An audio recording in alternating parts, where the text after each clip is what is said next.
दोस्तों नमस्कार, मैं हूं कल्याण सिंह चंदेल। स्वागत करता हूं अपने आपके ही यूट्यूब चैनल साइंटिफिक नॉलेज में। रात्रि के बज रहे हैं 8 और हम हाजिर हैं आपके साथ लाइव पोस्टमार्टम करने साइंस विज्ञान कक्षा 10 एमपी बोर्ड हिंदी माध्यम के विद्यार्थियों के लिए कक्षा 10वीं का अध्याय 2। और अध्याय 2 में हम बात करेंगे अम्ल, क्षार एवं लवण। प्रश्न बैंक में दिए हुए जितने भी क्वेश्चन हैं उन सारे क्वेश्चन का करेंगे पोस्टमार्टम और सारे क्वेश्चन आपके लिए हो जाएंगे मक्खन। तो बने रहिए मेरे साथ, देखते हैं एक एक क्वेश्चन को बहुत ही बारीकी से, क्योंकि ये चैप्टर पूरे पूरे 6 नंबर का है। यानी 6 नंबर के प्रश्न पूछे जाएंगे, 2 नंबर के क्वेश्चन पूछे जाएंगे एक एक मार्क्स से, और एक 4 नंबर का दीर्घ उत्तरीय प्रश्न इस चैप्टर से पूछा जाएगा। तो बने रहिए मेरे साथ, देखते हैं आज का वीडियो और सीखते हैं कुछ नया।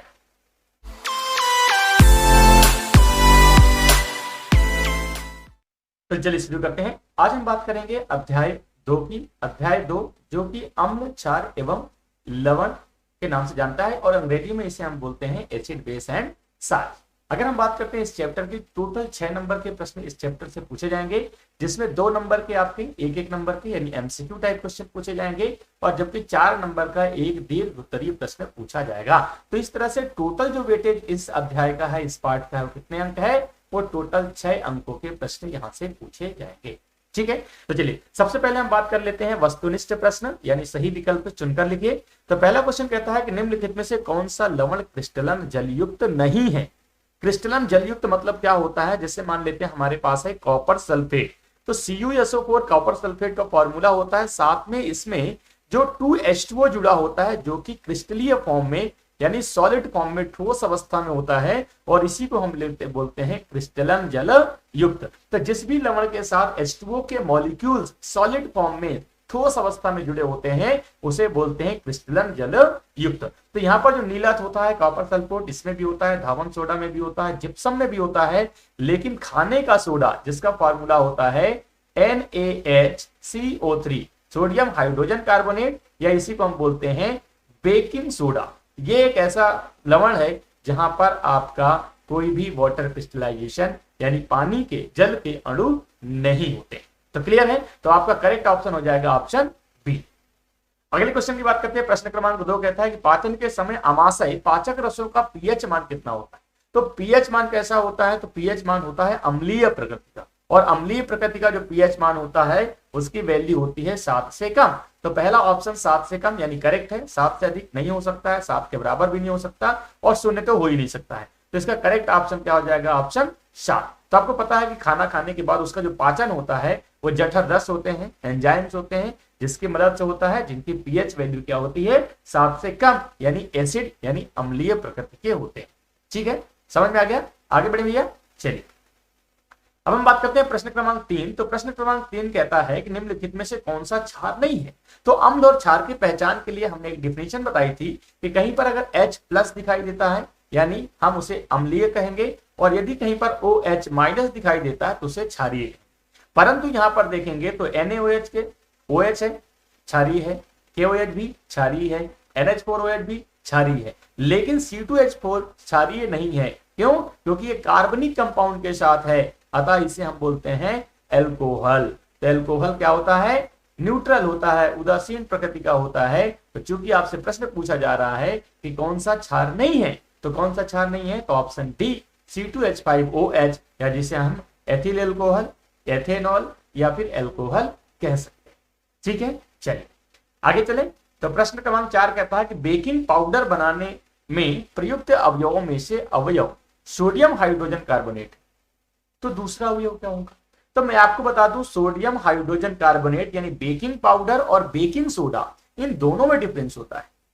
नॉर्मली किचन में आप जाओ, मम्मी से पूछो कि भैया बेकिंग सोडा क्या होता है या बेकिंग पाउडर क्या होता है, तो आपको समझ में आएगा कि सामान्यतः जो बेकिंग ये जो होता है आपका सोडियम हाइड्रोजन कार्बोनेट, जिसका फॉर्मूला होता है NaHCO3, या इसी को हम बोलते हैं बेकिंग सोडा।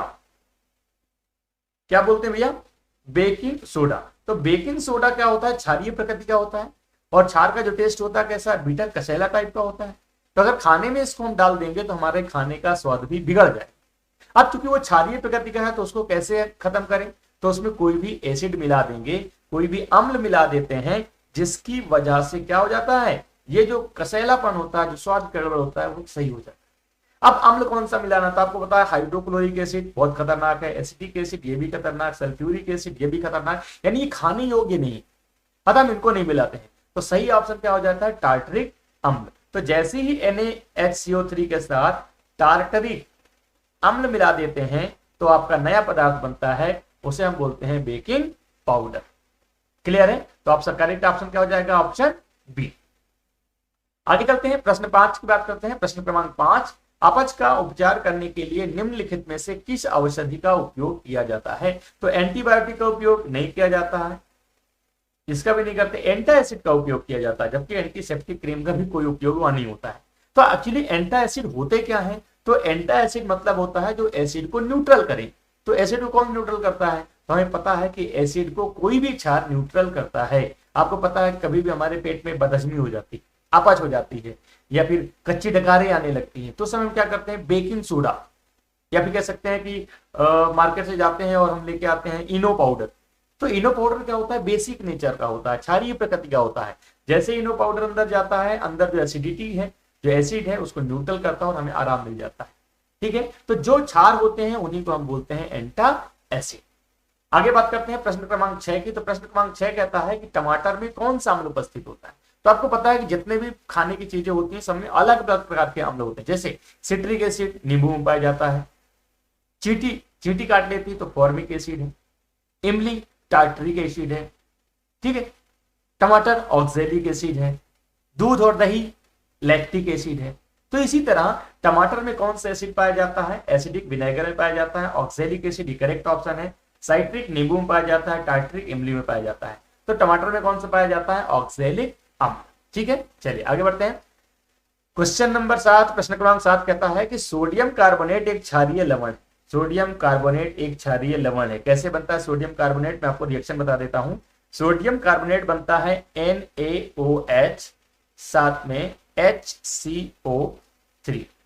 जब इन दोनों को आपस में मिलाते हैं तो आपका बनता है सोडियम कार्बोनेट Na2CO3 और साथ में आपका बनता है H2O। ठीक है, अब ये साल्ट बना कैसे है? तो NaOH जो कि आपका कह सकते हैं कि प्रबल क्षार है, प्रबल क्षार, और ये है दुर्बल अम्ल। प्रबल क्षार और दुर्बल अम्ल, दुर्बल अम्ल और प्रबल क्षार, यानी ऑप्शन डी आपका करेक्ट हो। तो हमेशा ध्यान रखना कि अगर क्षारीय लवण बना हुआ है इसका मतलब क्षार प्रबल है, अगर अम्लीय लवण बना हुआ है इसका मतलब अम्ल प्रबल। तो जो प्रबल रहेगा उस प्रकार का आपका लवण बने। ठीक है, चले भैया आगे बढ़े, समझ में आ गया सबको? चलिए, प्रश्न क्रमांक 8 कहता है कि अम्लों के लिए कौन सा कथन सत्य है? अम्ल कैसा होता है? स्वाद कड़वा नहीं होता है, स्वाद खट्टा होता है, लेकिन लाल लिटमस को नीला नहीं करता है। कड़वा स्वाद तो होता ही नहीं है, खट्टा स्वाद और नीले लिटमस को लाल कर देता है। बिल्कुल, ये आपका करेक्ट ऑप्शन। पीएच स्केल की परास क्या है? 1 से 10 नहीं होती है, 0 से 14 होती है, 1 से 14 नहीं होती है, 0 से 12 नहीं होती है। आपको पता है कि जो आपका पीएच स्केल होता है वो 0 से स्टार्ट होता है और 14 यानी 14 तक होता है, जबकि बीच में 7 होता है। 7 से कम होता है तो उसे हम क्या बोलते हैं? तो उसे हम बोलते हैं अम्लीय। अगर 7 से ज्यादा है तो उसे हम क्या बोलते हैं? तो उसे हम बोलते हैं क्षारीय। और अगर 7 है तो कितना क्या बोलते हैं? उदासीन। तो कितना होता है? 0 से 14, यानी ऑप्शन बी आपका क्या हो जाएगा? सही माना जाएगा। आगे चले, चलिए आज देखते हैं अलग प्रकार का क्वेश्चन है। निम्नलिखित प्रश्नों के उत्तर एक शब्द या एक वाक्य में दिए। तो एक शब्द और एक वाक्य का मतलब दोनों का एक ही होता है। तो हमेशा कोशिश करना कि हमेशा प्रश्न का उत्तर एक वाक्य में देना, एक शब्द में नहीं। ठीक है, क्योंकि मैं कॉपी चेक करने जाता हूं, मुझे पता है क्या क्या कैसे कैसे कॉपी चेक की जाती है। तो जो आपका इवेल्युएटर होता है उसे जितना आसानी से आप समझा सकते हो उतने आसानी से वो मार्किंग करता है। आपने सीधे लिखा व्यंजक चूर्ण का सूत्र क्या होता है? तो व्यंजक चूर्ण को हम बोलते हैं ब्लीचिंग पाउडर, इसका फार्मूला होता है CaOCl2। अगर आप ऐसा लिखते हो व्यंजक चूर्ण का सूत्र CaOCl2 होता है, एक लाइन उसने पढ़ा, करेक्ट कर दिया। अगर खाली CaOCl2 लिख देते हो, कहीं कहीं पर एक्चुअली मिस्टेक क्या होती है, ध्यान से सुनना, कि जैसे जैसे हमारी राइटिंग क्या होती है, कभी कभी गड़बड़ होती है। जरूरी नहीं कि हमारी राइटिंग बहुत अच्छी हो, सब लोगों को आसानी से समझ में आ जाए। और अगर गलती से आपकी राइटिंग थोड़ी सी उल्टी सीधी हो गई और आपने यहाँ पर 1 नंबर की जगह गलती से आपने 2 नंबर लिख दिया, अब 2 नंबर का आंसर ये कंसीडर किया जाएगा। पर अगर वाक्य आपने पूरा लिखा हुआ है तो अगर गलती से आपने एक की जगह दो भी लिखा हो तो समझ जाता है कि सही आंसर क्या है। ठीक है, इसलिए आपको सजेशन दिया जाता है कि आप हमेशा एक वाक्य में उत्तर लिखने का प्रयास करेंगे। ठीक है, चलिए आगे बढ़ते हैं। तो धातु हाइड्रोजन कार्बोनेट अम्ल से क्रिया करके किसका निर्माण करता है? धातु हाइड्रोजन कार्बोनेट। मैं एग्जांपल लेता हूं सोडियम हाइड्रोजन कार्बोनेट का। कहता है अम्ल के साथ रिएक्शन करता है, अम्ल लेते हैं HCl। तो हमेशा ध्यान रखना कहीं पर भी कार्बोनेट है, चाहे वो हाइड्रोजन कार्बोनेट हो चाहे खाली कार्बोनेट हो, तो वहां पर 100% कार्बन डाइऑक्साइड गैस निकलती है, साथ में H2O यानी जल बनता है, और इसके अलावा आपका बनता है साल्ट जो कि NaCl बनता है। तो आपको सीधे लिखना है कि धातु हाइड्रोजन कार्बोनेट अम्ल से क्रिया करके साल्ट यानी लवण, कार्बन डाइऑक्साइड और जल का निर्माण करते हैं। समझ में आ गया? चलिए आगे चलते हैं। प्रश्न क्रमांक 3 कहता है कैल्शियम फास्फेट जो कि दांत के इनेमल में उपस्थित होता है, इसकी रासायनिक प्रकृति क्या होती है? तो भैया ये क्षारीय प्रकृति का होता है। कैसा होता है? क्षारीय प्रकृति का होता है। चलिए आगे बढ़ते हैं। अच्छा, क्षारीय प्रकृति का क्यों होता है, ये हमेशा ध्यान रखना। दो चीजें मैं आपको स्पष्ट करता हूं, क्षारीय प्रकृति का क्यों, अम्लीय प्रकृति का। तो हमेशा ध्यान रखना, कोई भी मेटल, कोई भी धातु है, तो धातु चाहे धातु ऑक्सीजन से क्रिया करके ऑक्साइड बनाए, कार्बन डाइऑक्साइड से रिएक्ट करके कार्बोनेट बनाए, नाइट्रोजन डाइऑक्साइड से करके नाइट्रेट बनाए, है जो भी बनाता है, तो धातु हमेशा क्या करता है? क्षारीय प्रकृति की चीजें बनाता है। कैसे बनाता है? क्षारीय बनाता है।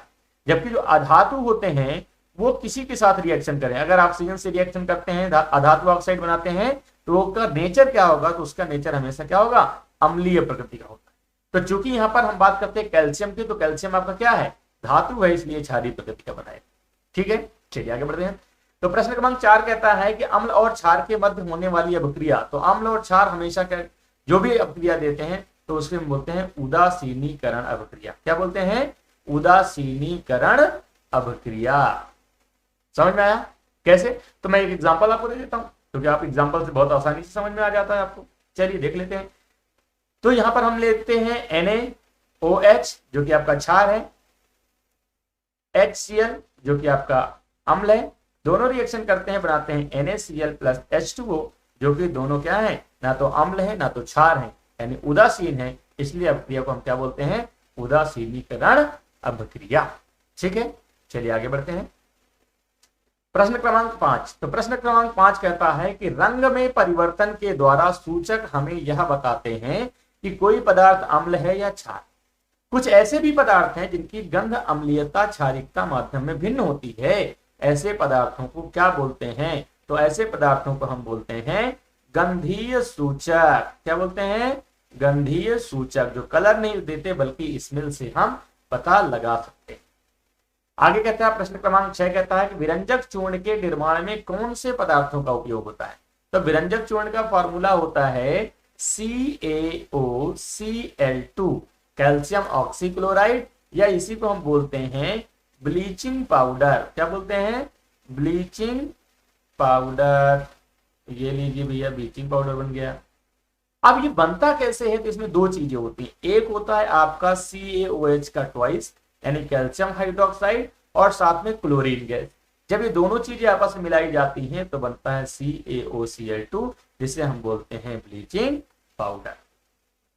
ठीक है, चलिए आगे बढ़ते हैं। मिल्क ऑफ मैग्नीशिया क्या है? मिल्क ऑफ मैग्नीशिया का जो फॉर्मूला होता है वो होता है MgOH ट्वाइस, या इसी को मैग्नीशियम हाइड्रोक्साइड भी कहते हैं। तो मैग्नीशियम हाइड्रोक्साइड को मिल्क ऑफ मैग्नीशिया भी कहते हैं। ठीक है, ये हो गया मैग्नीशियम हाइड्रोक्साइड। कैसे बनता है? तो सिंपल सा है, आपने लिया मैग्नीशियम जो कि धातु है, ऑक्सीजन के साथ अगर जलाते हैं तो मैग्नीशियम ऑक्साइड बनता है। जब हम इसमें जल मिलाते हैं तो ये बना देता है मैग्नीशियम हाइड्रोक्साइड। ठीक है, किसी दिन एक्सपेरिमेंट करके भी बताएंगे आपको। ठीक है, बने रहिए हमारे साथ। आगे बढ़िए भैया। प्रश्न क्रमांक नेक्स्ट कहता है रिक्त स्थानों की पूर्ति की। साकीय पौधे नेटल में, डंक में कौन सा अम्ल उपस्थित होता है? तो इसको अंग्रेजी में हम बोलते हैं फॉर्मिक अम्ल। कैसे बोलते हैं? फॉर्मिक अम्ल, या इसी को हम केमिस्ट्री की भाषा में बोलते हैं मेथेनोइक अम्ल। मेथेनोइक अम्ल। अगर फॉर्मूले की अगर हम बात करें, फॉर्मूला क्या होता है? तो फॉर्मूला होता है HCOOH। ये फॉर्मूला होता है मेथेनोइक अम्ल का। कठोर जल को मृदु करने के लिए जिस यौगिक का उपयोग किया जाता है उसे हम बोलते हैं धावन सोडा। क्या बोलते हैं? धावन सोडा। चलिए बहुत बढ़िया। अम्लीय वर्षा का पीएच मान, अम्लीय वर्षा का पीएच मान लगभग 5.5 या 5.6 से क्या होता है, से कम होता है। सोडियम हाइड्रोजन कार्बोनेट का सामान्य सूत्र, सोडियम हाइड्रोजन कार्बोनेट, कई बार बता चुका हूं, सोडियम हाइड्रोजन कार्बोनेट को बोलते हैं हम बेकिंग सोडा। क्या बोलते हैं, बेकिंग सोडा। सिरके में कौन सा अम्ल उपस्थित होता है, तो सिरके में जो अम्ल उपस्थित होता है उसको हम बोलते हैं एसिटिक अम्ल। आपको पता है जो सिरका होता है उसे हम विनेगर भी कहते हैं। तो एसिटिक अम्ल उपस्थित होता है और इसका फॉर्मूला होता है CH3COOH, एसिटिक अम्ल। चूना पत्थर खड़िया एवं संगमरमर किसके विभिन्न रूप हैं, तो ये हैं आपके कैल्शियम कार्बोनेट के विभिन्न रूप। ठीक है, तो ये आपके हो गए सारे क्वेश्चन के आंसर। चलते हैं नेक्स्ट पेज में। क्वेश्चन नंबर 6 कहता है कि चूना पत्थर खड़िया एवं संगमरमर, जस्ट अभी बता चुका हूं वही क्वेश्चन है, कैल्शियम कार्बोनेट के अलग अलग रूप हैं। अम्ल एवं क्षार की अभिक्रिया के परिणाम स्वरूप लवण जल प्राप्त होते हैं, इस अभिक्रिया को क्या कहते हैं, तो अम्ल और क्षार जब भी क्रिया करते हैं तो उसे हम बोलते हैं उदासीनीकरण अभिक्रिया। ये लो भैया, उदासीनीकरण अभिक्रिया हो गई। अगला अधात्विक ऑक्साइड, अधात्विक ऑक्साइड कैसे प्रकृति के होते हैं, तो जस्ट मैंने बताया था कि अधात्विक जितने भी होंगे वो कैसे होंगे, अम्लीय होंगे, और जो धात्विक होते हैं वो क्षारीय प्रकृति के होते हैं। लिटमस विलयन जब ना तो अम्लीय होता है ना तो क्षारीय होता है, तब ये कैसा रंग देता है, तो ये बीच वाला रंग देता है जिसे हम बोल सकते हैं गुलाबी, सॉरी बैगनी। कौन सा कलर देता है, बैगनी कलर देता है। जब धातु अम्ल से हाइड्रोजन परमाणुओं का हाइड्रोजन गैस के रूप में विस्थापन करती है तो जो यौगिक बनता है उसे क्या कहते हैं, धातु अम्ल से हाइड्रोजन परमाणुओं का। तो धातु अम्ल जैसे धातु अम्ल क्या ले लेते हैं, कोई भी ले लेते हैं, जैसे हम ले लेते हैं यहाँ पर HCl और यहाँ पर हम रिएक्शन करवा देते हैं Zn से। जब Zn से जिंक से रिएक्शन करवाते हैं तो ये बनाता है ZnCl2 और साथ में यहाँ से हाइड्रोजन गैस क्या हो जाती है, निकल जाती है। तो आपसे पूछ रहा हूं ये क्या बन रहा है, तो ये आपका बनता है लवण यानी साल्ट। ठीक है, चलिए आगे बढ़ते हैं। तो अगला प्रश्न कहता है सही जोड़ी बनाइए। तो खट्टे दूध दही, मैंने अभी जस्ट बताया दूध दही में कौन सा एसिड पाया जाता है, लैक्टिक एसिड पाया जाता है।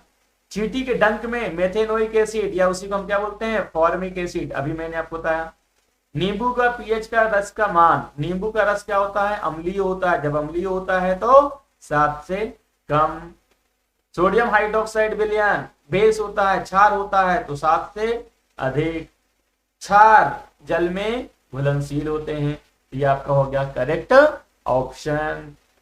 आगे बढ़े, चलिए अब हम बात करते हैं दीर्घोत्तरीय प्रश्न जो कि 4 नंबर का है और लगभग आपको 100 शब्दों में, लगभग यह अधिकतम शब्द सीमा है, ध्यान रखना अधिकतम शब्द सीमा है, इससे ज्यादा नहीं लिखना है, इससे कम में आप लिख सकते हो, लगभग 75 से 100 के बीच में आप लिख सकते हो। ठीक है, चलिए पहला क्वेश्चन कहता है कि धातु के साथ अम्ल की क्रिया होने पर सामान्यतः कौन सी गैस निकलती है। मैंने अभी जस्ट बताया धातु की अम्ल के साथ, Zn जिंक आपका धातु है, अम्ल HCl है, जब इनकी रिएक्शन होती है तो बनता है ZnCl2 और साथ में गैस निकलती है, उस गैस को क्या बोलते हैं, हाइड्रोजन गैस। तो पहले क्वेश्चन का आंसर हो गया कौन सी गैस निकलती है, हाइड्रोजन गैस। एक उदाहरण लिखिए, तो उदाहरण भी आपका ये सामने हो गया, ये आपका उदाहरण हो गया। कहता है इस गैस की उपस्थिति की जांच कैसे की जाती है। तो सामान्यतः है कि ये क्वेश्चन आपका दीर्घ उत्तरीय है तो मुझे डिटेल में बतानी चाहिए, फिर भी मैं बता देता हूं कि जैसे मान लो ये गैस निकल रही है, अगर इस गैस के पास हम जलती हुई मोमबत्ती ले जाएंगे, क्या ले जाएंगे, जलती मोमबत्ती या कुछ भी, तो ये हमेशा एक आवाज करता है जिसे हम बोलते हैं पॉप साउंड। पॉप साउंड करके आवाज देता है जिसकी वजह से हम बता सकते हैं कि वो हाइड्रोजन गैस है, अगर पॉप करके साउंड देगी तो। अब इसका एक टेस्ट होता है, एक्सपेरिमेंट भी हम कर सकते हैं, जैसे सामान्यतः मान लेते हैं एक स्टैंड ले लेते हैं, ठीक है, यहाँ पर हमने एक परख नली ले ली, परख नली में हमने डाल दिया जिंक डाल दिया और HCl डाल दिया। अब यहाँ से जो गैस निकल रही है उस गैस को हम एक नली के द्वारा ले जाएंगे और यहाँ पर एक साबुन का सोल्यूशन रखेंगे ताकि जो नली से होके हम आएंगे तो यहाँ पर क्या बनेंगे, बबल्स बनेंगे, और बबल्स के पास यदि हम जलती हुई मोमबत्ती लेके जाएंगे जलाते हुए तो यहाँ पर पॉप साउंड करके आवाज आती। तो ये एक एक्सपेरिमेंट है, अगर एनसीईआरटी की बुक में देखेंगे तो आपको मिल जाए। ठीक है, चलिए आगे बढ़ाते हैं। अगला क्वेश्चन, प्रश्न क्रमांक 2 कहता है कि अम्ल का जलीय विलयन विद्युत का चालन क्यों करता है। अम्ल का जलीय विलयन विद्युत का चालन क्यों करता है, पहले इसको मिटा देते हैं। अम्ल का जलीय विलयन विद्युत का चालन क्यों करते हैं। तो सामान्यतः क्या होता है कि जो अम्ल का जलीय विलयन होता है, सामान्यतः जैसे मैं मान लेता हूं HCl, अब HCl है तो ये एसिडिक की बेसिक बिहेवियर कभी शो नहीं करेगा। कब तक नहीं करेगा, जब तक हम इसमें जल यानी वाटर नहीं मिलाएंगे। जैसे हम इसमें जल मिला देते हैं तो ये कन्वर्ट हो जाता है H+ और Cl-, यानी यहां पर क्या तैयार हो जाते हैं, यहां पर आयन तैयार हो जाते हैं। तो जब आयन तैयार हो जाते हैं तभी विद्युत का चालन संभव है। अगर आयन नहीं है, फ्री इलेक्ट्रॉन्स नहीं है, तो इलेक्ट्रिसिटी विद्युत धारा कभी भी प्रवाहित नहीं हो सकती है। ठीक है, तो इसलिए क्या होना चाहिए, आयन होने चाहिए। और आयन कब जनरेट होते हैं, जब हम उसे पानी में मिलाते हैं। इसीलिए कह सकते हैं कि अम्ल का जलीय विलयन विद्युत का चालन करता है। सिंपल शब्द में एक और बताता हूं, जैसे आपका जो शुद्ध पानी होता है जिसे हम डिस्टिल्ड वाटर कहते हैं, अगर हम इसमें विद्युत धारा प्रवाहित करेंगे तो विद्युत धारा नहीं चलेगी। लेकिन अगर इसमें थोड़ा सा कुछ भी मिला दें, अगर इसमें हम एसिड मिला देते हैं तो उसमें H+ आयन जनरेट होते हैं, बेस मिला देते हैं तो OH- आयन जनरेट होते हैं, NaCl मिला देते हैं तो Na+ और Cl- आयन जनरेट होते हैं। और जब ये आयंस जनरेट होते हैं तब वो विद्युत धारा प्रवाहित कर सकता है। तो सामान्यतः जो घर में पानी का पीने का पानी हम यूज करते हैं, उसमें अगर इलेक्ट्रिसिटी प्रोवाइड करते हैं तो करंट लगता है। क्यों लगता है, क्योंकि वो पानी शुद्ध नहीं है, बल्कि उसमें कैल्शियम और मैग्नीशियम के साल्ट्स पहले से डिजॉल्व। क्लियर है, तो ये रीजन होता है। उम्मीद है आपको समझ में आ गया।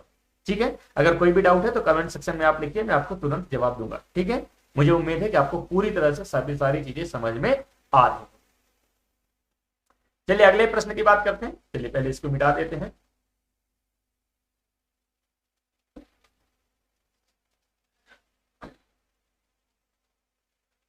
चलिए आगे बात करते हैं। प्रश्न क्रमांक 3 कहता है कि प्लास्टर ऑफ पेरिस किसे कहते हैं, इसको आर्द्रता रोधी बर्तन में क्यों रखना चाहिए, इसके कोई 2 उपयोग लिखिए। तो प्लास्टर ऑफ पेरिस, जिसको हम शॉर्ट फॉर्म में बोलते हैं POP, फार्मूला की बात करते हैं तो इसका फार्मूला होता है CaSO4 डॉट हाफ H2O।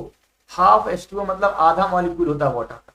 ठीक है, लेकिन जैसे ही हम इसको पानी मिलाते हैं, इसमें पानी मिलाते हैं तो ये कन्वर्ट हो जाता है CaSO4 डॉट 2, सॉरी यहां पर डॉट लगेगा, 4.2H2।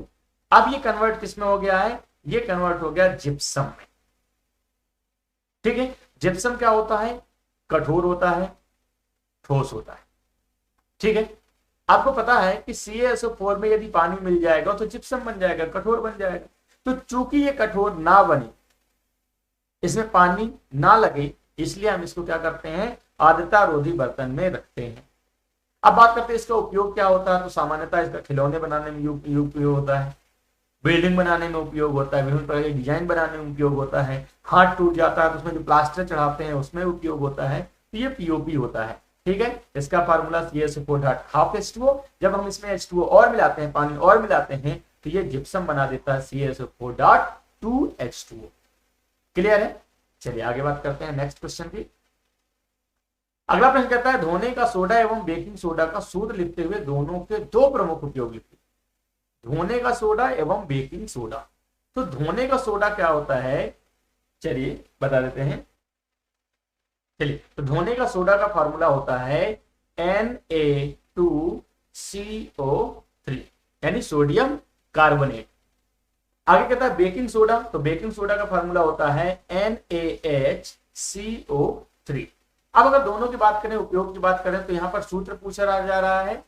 ये हो गया धामन सोडा और ये हो गया बेकिंग सोडा। अगर धामन सोडा की बात करें तो कपड़े दोनों में किया जाता है और कठोर जल को मृदु बनाने के लिए किया जाता है। अगर हम बेकिंग सोडा की बात करते हैं तो खाने में इसका उपयोग किया जाता है और विभिन्न प्रकार के मेडिसिन में भी इसका उपयोग किया जाता है। आगे हम बात करते हैं प्राकृतिक एवं संश्लेषित सूचक क्या होते हैं, दोनों के 2 उदाहरण।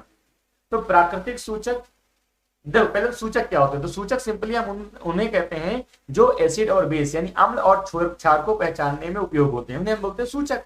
अब प्राकृतिक सूचक क्या होते हैं, वे सूचक जो प्रकृति द्वारा पाए जाते हैं। जैसे जिसमें हम बात करते हैं हल्दी पाउडर प्रकृति द्वारा बनता है, लिटमस लाइकेन के पौधों से बनता है, ये आपके प्राकृतिक हो गए।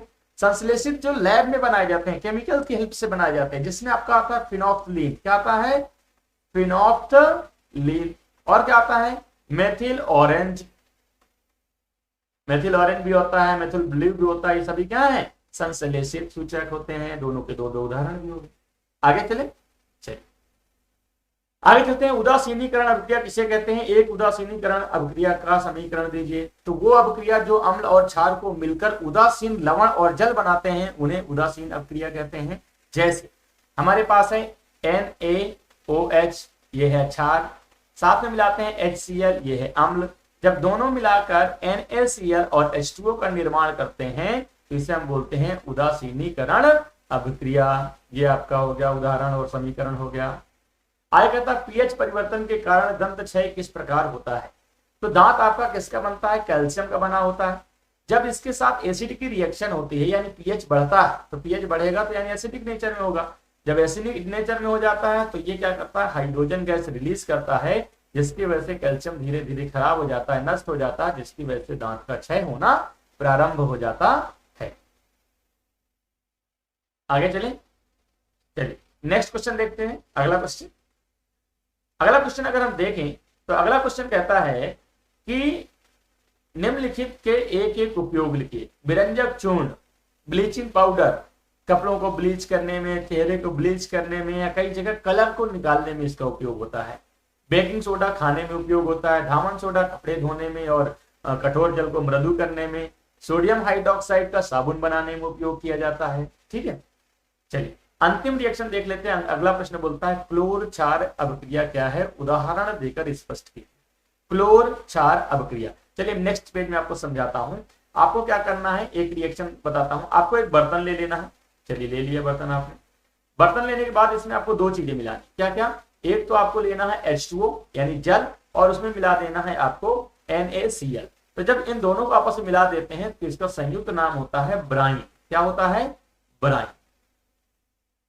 मिलाने के बाद जो आपका पानी का जो सोल्यूशन बनेगा, ये बन गया आपका सोल्यूशन। चलिए बन गया, समझ में आई? ध्यान से देखना, एक्सपेरिमेंट बहुत अच्छा है, बहुत इंटरेस्टिंग है, आसानी से समझ में आ जाएगा। इसमें हम क्या करेंगे, इसमें हम दो राड डालेंगे। एक राड हमने ये डाल दिया और एक राड ये डाल दिया। अब हम क्या करेंगे, इसमें हम विद्युत धारा प्रवाहित करेंगे। ये लीजिए, एक में हमने प्लस दिया, एक में हमने माइनस दिया। ये वाला आपका प्लस है, ये वाला माइनस। ठीक है, तो रिएक्शन क्या होगी, ध्यान से देखना। रिएक्शन कुछ इस तरह से, हमारे पास था NaCl और हमने मिला दिया H2O। जैसे हम रिएक्शन करेंगे तो होगा क्या कि जो NaCl है वो Na प्लस और Cl माइनस में टूटेगी। जो H2O है वो H प्लस और OH माइनस में टूटेगा। ठीक है, तो हमेशा आपको पता है कि पॉजिटिव निगेटिव की ओर जाता है, निगेटिव पॉजिटिव की ओर जाता है। तो चूंकि यहाँ पर सोडियम पॉजिटिव है तो सोडियम जाएगा निगेटिव की तरफ और यहाँ पर धीरे धीरे सोडियम इकट्ठा हो जाएगा। क्लोरीन निगेटिव है तो पॉजिटिव की तरफ जाएगा, यहां पर आएगा और यहां से क्लोरीन बनके Cl2 बनके गैस बनके बाहर निकल जाएगा। H प्लस प्लस है, माइनस की तरफ आएगा, यहां पर हाइड्रोजन गैस बनके यहां से बाहर निकलेगा। ये लीजिए, OH माइनस है, प्लस की तरफ आएगा और यहां पर न्यूट्रल होके जल बना देगा। ठीक है, अब यहां पर दो चीजें देखेंगे। जैसे ही ये सोडियम यहां पर बना तो ये सोडियम क्या करता है, सोडियम यहां पर उपस्थित जल के साथ रिएक्शन करता है और बना देता है NaOH। तो NaOH क्या होता है, आपका क्षार होता है। ठीक है, क्लोरीन गैस यहां से निकल रही है।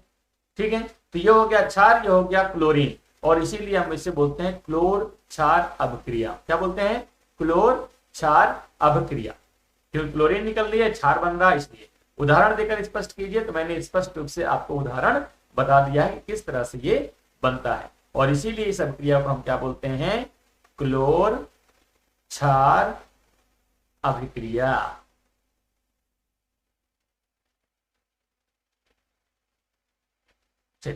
उम्मीद है आपको सारी चीजें समझ में आ गई होंगी।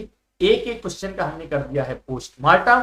पूरा क्वेश्चन बैंक चैप्टर नंबर 2 अम्ल क्षार और लवण का पूरा हो गया पोस्टमार्टम। उम्मीद है आपको सारी चीजें समझ में आ गई होगी। सारे क्वेश्चन बिल्कुल एकदम मक्खन हो गए होंगे। अगर फिर भी कुछ भी समझ में नहीं आया है तो कमेंट सेक्शन में आप कमेंट कर सकते हैं। वीडियो यदि आपको पसंद आया है, आपके लिए हेल्पफुल नजर आया, लगता है कि अपने दोस्तों को भी भेजना चाहिए, तो आप शेयर भी कर सकते हैं, लाइक कर सकते हैं। अगर चैनल में नए हैं तो सब्सक्राइब करके बेल आइकन प्रेस कर दीजिए, ताकि जैसे ही हम नया वीडियो अपलोड करें तो आपके पास नोटिफिकेशन आ जाए। ठीक है, तो उम्मीद है, मैं पूरा विश्वास करता हूं कि आपको सारी चीजें समझ में आ गई। ठीक है, तो thanks for watching the video, bye bye, take care. मिलते हैं कल रात्रि 8 बजे अगले चैप्टर यानी धातु और अधातु के साथ, और करेंगे पूरे चैप्टर का पोस्टमार्टम, और ताकि सारी क्वेश्चन के आंसर आपको बिल्कुल भी रट जाए। तो बने रहिए मेरे साथ, देखते हैं और सीखते हैं हमेशा कुछ ना कुछ नया, और हमारा टारगेट है 80 आउट ऑफ 80।